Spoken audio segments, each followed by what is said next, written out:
Ustaz, gimana kiatnya agar kita tidak berkeluh kesah? Sederhana, kiatnya jangan berkeluh kesah. Quran surah ke-2 Al-Baqarah ayat 157. Kita jawab pakai Quran. Quran surah ke-2 Al-Baqarah ayat 157. Sudah? Kemudian Quran surah ke-70 Al-Ma'arij ayat 19 sampai ayat 23. Itu solusinya. Dari mana tahu solusi itu? Dari Quran surah kedua Al-Baqarah ayat ke-45. Pelan-pelan. Sudah? Di satu Quran surah kedua ayat 155, kedua Quran surah ke-70 ayat 19 sampai 23, ketiga Quran surah kedua kembali ke Al-Baqarah ayat 45. Sekarang lihat keterangannya. Biasanya kalau yang dikeluhkan itu apa, Bu? Pak, yang dikeluhkan dalam hidup masalah kan? Ya. Biasanya orang cenderung mengeluhkan masalah. Kalau tidak ada masalah, tidak ada yang dikeluhkan. Maka lihat apa keterangan disampaikan oleh Quran berikut ini. Quran surah kedua Al-Baqarah ayat 155, sebelah kiri paling atas posisinya. Walanabluwannakum bisyai'. Ya. Walanabluwannakum, dan setiap kalian yang hidup pasti kami akan uji dengan berbagai persoalan hidup untuk meningkatkan kualitas hidup kita. Perhatikan rumus Qurannya ya. Ini rumus dalam Al-Quran.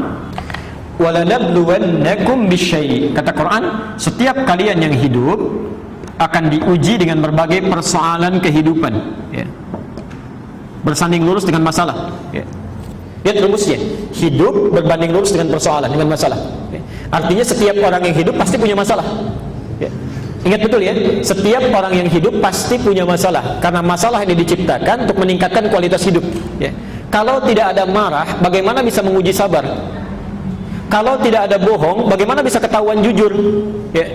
Kalau tidak ada cemberut, bagaimana bisa tampak senyum? Ya.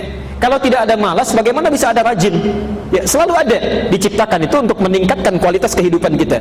Jadi sepanjang orang hidup pasti punya masalah. Tidak ada orang yang hidup tidak punya masalah.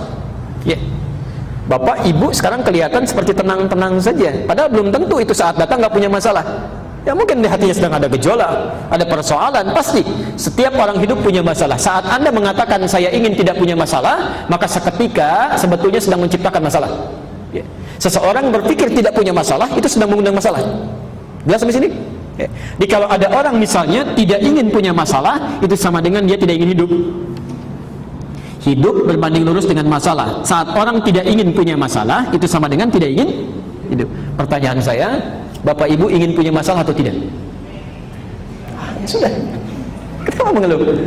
Ya. Dijawab tidak, takut tidak hidup, ya. Dijawab ingin juga repot, ya. Sekarang lihat, ya. Nanti kita lihat bagaimana cara mengatasinya. Bisyai, bentuknya macam-macam, ya.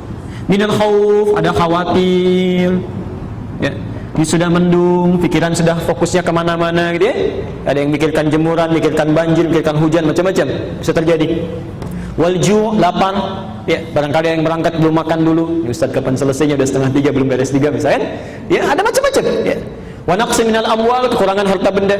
Wal anfus, sakit sampai ada yang meninggal. Yang paling menarik, wat thamarat. Di situ diartikan apa? Buah-buahan. Padahal itu bahasa kiasan, ya. Ibu kalau nanam sesuatu, bapak nanam sesuatu sudah tumbuh, yang mau dipetik apa ya? Buahnya. Itu bahasa kiasan. Ada orang sudah menanam modal dengan tenaganya, dengan berbagai halnya, tiba-tiba setelah mendapatkan keuntungan, keuntungannya diambil direbut oleh orang lain. Ada yang begitu. Itu bahasa kiasan. Ya, itu indah sekali kiasannya, ungkapannya, ya. Nah, ini semua masalah dalam hidup yang niscaya kita hadapi. Kata Allah, cara menghadapinya jangan berkeluh kesah. Karena saat kita berkeluh kesah pun masalah tidak akan hilang, ya, tampak masalah juga. Kata Quran, wa basyiris sabirin, berikan kabar gembira pada orang-orang yang sabar. Ini kuncinya. Yang pertama, kawan-kawan, kalau Anda sedang mendapatkan ujian, kata Al-Quran, sabar, terima dulu saja, terima dulu, ya. Ini jangan mengeluh, jangan mengeluh. Ya. Bagaimana cara menerimanya? Al-Baqarah ayat 286. Pelan-pelan. La yukallifullahu nafsan illa, yakinkan pada diri kita bahwa masalah yang kita hadapi ini tidak mungkin kita lalui kecuali sanggup mengatasinya. Ya. Lihat rumusnya Bu ya, Pak. Kalau Anda dititipkan masalah sebesar apapun, itu artinya Allah percaya kepada kita, karena persoalan itu hanya mampu kita tuntaskan, orang lain nggak sanggup. Ya. Ini seakan-akan kalau bahasa Qur'annya, hei, ini saya percayakan pada kamu karena kamu yang bisa, yang lain nggak bisa. Kamu jangan mengeluh, cuma kamu yang bisa. Ya. Masa Allah percaya, kita tidak percaya? Ya. Allah saja percaya dengan kita, masa kita tidak percaya? Itu aneh namanya. Ya. Kalau Allah tidak percaya, kita percaya, itu tidak wajar. Tapi kalau Allah percaya, kita yang nggak percaya atau ragu, itu ada persoalan dalam diri kita. Allah percaya memberikan kita masalah, maka terima itu dengan sabar. Terima. Ya. Ingat, mengeluh tidak menyelesaikan persoalan. Saya pernah berikan ilustrasi di sini tentang wajan dengan cacing itu. Pernah saya berikan? Masih ingat? Oke. Ini ada wajan. Baik. Ini saya panaskan di bawahnya dengan api. Di sini ada cacingnya misalnya. Ya. Maaf, cacing yang di sini masih hidup. Tiba-tiba saya panaskan di sini. Apa yang terjadi pada cacing? Dia bergerak ya? Bergerak sini sini. Kenapa dia bergerak? Salah, bukan karena kepanasan. Karena cacing tidak bisa mengeluh. Makanya dia langsung bergerak. Dia tidak mengatakan, aduh panas, aduh sakit, aduh panas. Kalau semua banyak aduhnya, kapan mulai bergeraknya? Ya kapan berpindahnya? Ini manusia juga begitu, kalau sedang diberikan masalah, terima saja dulu, mulai bergerak, cari solusi. Kalau serba aduh, ya kapan selesainya? Ya sudah, jangan banyak mengadu. Ya. Jadi kita mengeluhkan pun tidak akan menyelesaikan masalah. Terima dengan sabar, karena kita yang bisa menyelesaikannya dengan izin Allah Subhanahu wa Ta'ala. Karena itu kita bertanya, bagaimana cara menyelesaikannya? Kata Quran, ada orang yang sudah diberikan solusinya seperti ini masih mengeluh juga, maka dipindah ke surah 70 ayat ke 19 sampai 23. Innal insana khuliqa halu'a. Ya, sungguh manusia tercipta dengan perasaan seringkali berkeluh kesah. Jadi kalau ada yang manusia yang berkeluh kesah, itu bagian dari kehidupan, wajar saja. Yang tidak wajar terus-terusan mengeluh, ya. Atau mengeluhkan sesuatu yang bukan urusannya. Ya, itu bermasalah itu. Ya. Tetangga yang beli pot baru, kok ada orang yang iseng gitu ya, yang memikirkannya, kan jadi persoalan di situ. Baik. Nah, idza massahu syarru jazua, kalau ditimpa kesulitan, berkeluh kesahnya cepat kepada Allah. Ya. Wa idza massahu khairu manu'an. Tapi kalau misalnya diberikan apa yang diinginkan, terputus ibadahnya. Ya, maaf, ini sindiran yang sangat tajam. Bahkan ada yang keluh kesahnya dengan ibadah, Bu, Pak.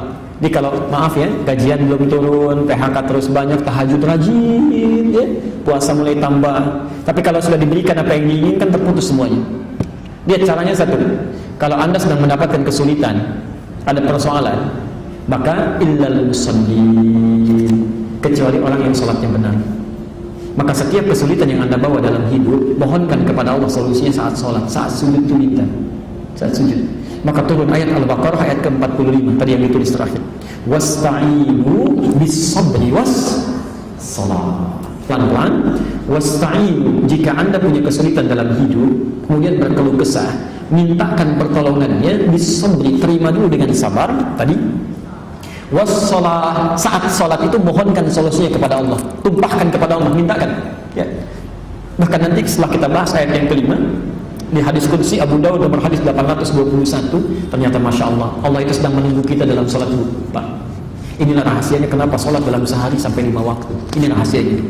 Ternyata salah satunya supaya Allah memudahkan segala urusan kita. Ini kita ditunggu itu. Tidak mungkin ada orang dari duhur saja tadi sampai asar yang tidak punya kebutuhan, pasti punya itu. Jadi Allah tunggu. Seakan-akan kita ditunggu sampai dengan sholat asar. Ketika kita mengatakan sebelum sholat, kata Allah wasta'inu, catat kebutuhan kita. Ayo, punya masalah apa? Saat Anda sholat, Anda katakan iyyaka na'budu wa iyyaka nasta'in. Perintahnya wasta'inu, permohonannya nasta'in. Ya. Di solusinya supaya kita tidak banyak berkeluh kesah dalam kehidupan, yang pertama perbaiki kualitas sholatnya. Perbaiki kualitas sholatnya. Ya. Yang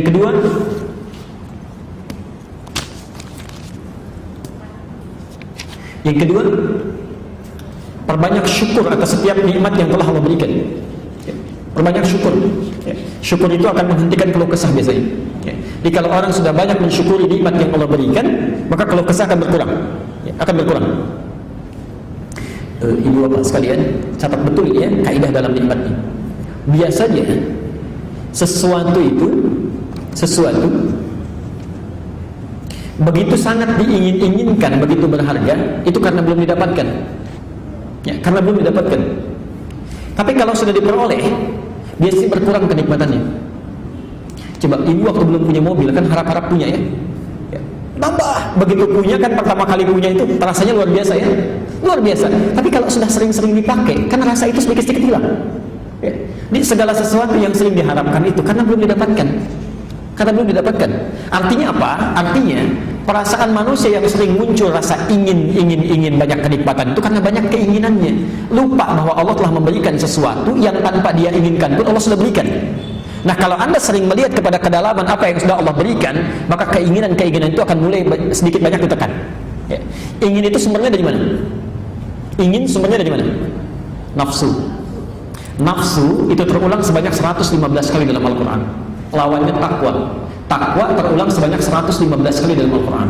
Jadi kalau Anda meningkatkan takwa, maka otomatis nafsunya ditekan. Jadi kalau nafsunya sudah ditekan, keluh kesah tidak akan muncul. Nah, cara meningkatkan takwa itu banyak di Quran. Bisa dengan puasa, bisa dengan sholat, bisa dengan baca Quran, dan yang paling hebat itu menunaikan puasa. Karena ketika Anda puasa, maka semua sifat-sifat ibadah yang lain akan mengikuti. Ya, akan mengikuti. Coba lihat orang tidak puasa, jangankan sholat sunnah, sholat fardu pun bisa terlambat. Tapi orang puasa, jangankan sholat fardu, sholat sunnah tidak mau ketinggalan. Ya. Ibu saat puasa bisa nggak mau nggak baca Quran, selalu ingin baca. Tapi saat tidak puasa belum tentu baca Quran. Anda saat tidak puasa, di jalan ada yang minta, walaupun di hadapan mata, belum tentu diberikan. Tapi kalau sedang puasa, jangankan yang kelihatan, yang nggak kelihatan akan dicari-cari itu. Mana fakir miskin, mana anak yatim, akan diberikan. Jadi kalau Anda sedang berkeluh kesah, ya yang pertama tadi terima dengan sabar. Yang kedua banyak bersyukur. Yang ketiga tingkatkan ibadah. Ya. Yang keempat pahamkan pada diri kita bahwa berkeluh kesah tidak menyelesaikan persoalan.